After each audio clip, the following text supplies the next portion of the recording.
Well, it is a little after 7 in the morning, and I've just come out to my car and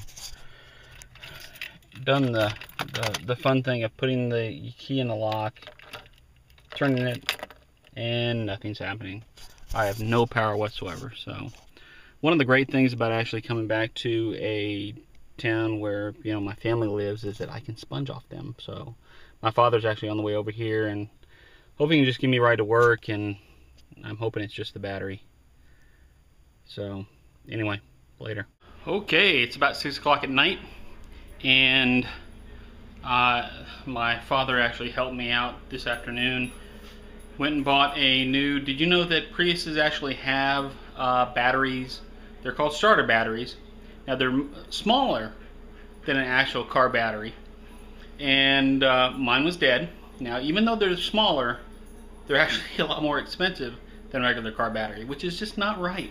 That's not right at all. I mean, it was 150 bucks to replace that. But as soon as, you know, we hooked it up, as soon as actually my dad hooked it up, thank you, Dad. So, but I wasn't gonna stand in his way, and he was doing good. It actually, the car alarm started, so that was it. So now I'm actually in here. My place is a mess.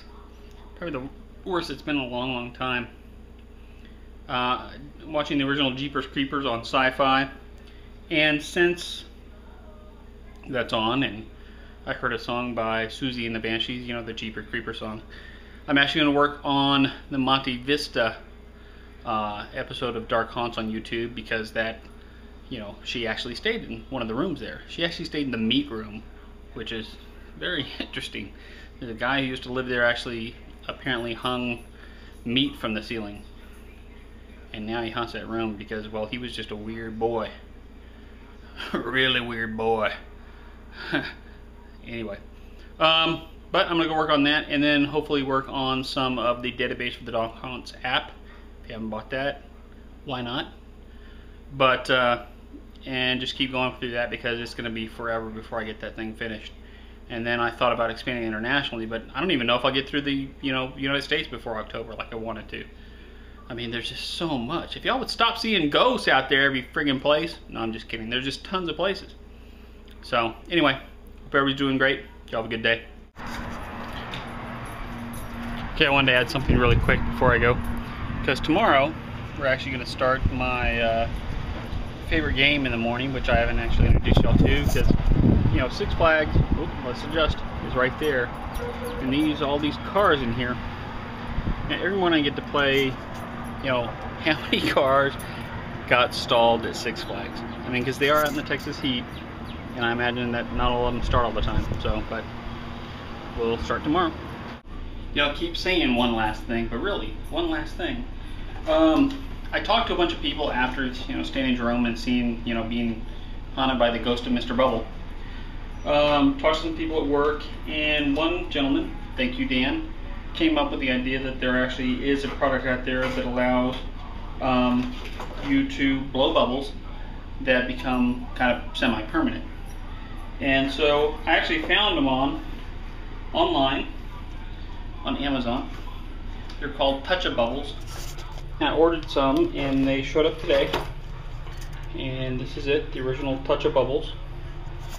And we're going to try them and see how they work. Okay, it comes in this really strange package. I blew some, and first it gets really nasty. It comes out, it's really, really thick, and bleh. So I got a few to actually stick. You can see them down there. There's some in here as well. I'll let them sit for a little while. Oop, and there's another one over there that kind of escaped. And I'm gonna let them sit for a while, and then try to, like, you know, pop them like we did at the Jerome. Okay, it's been a little while. We're gonna come in here now. Can you see those?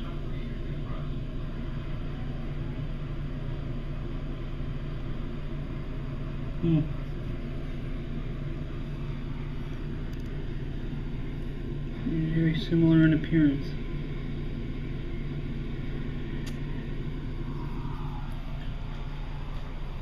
After this one over here. Here's my shower curtain rods.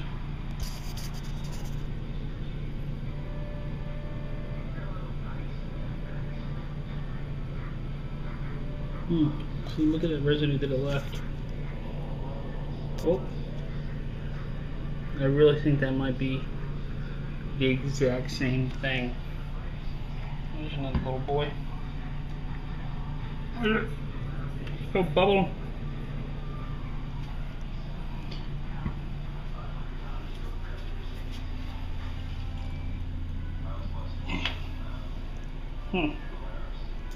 Well, I think that kind of explains what that was. Now, the issue still kind of remains is, okay, how did it get in my room? How did it get through that transom? Why was all that stuff there? I mean, there was no kids running around blowing bubbles all over the place.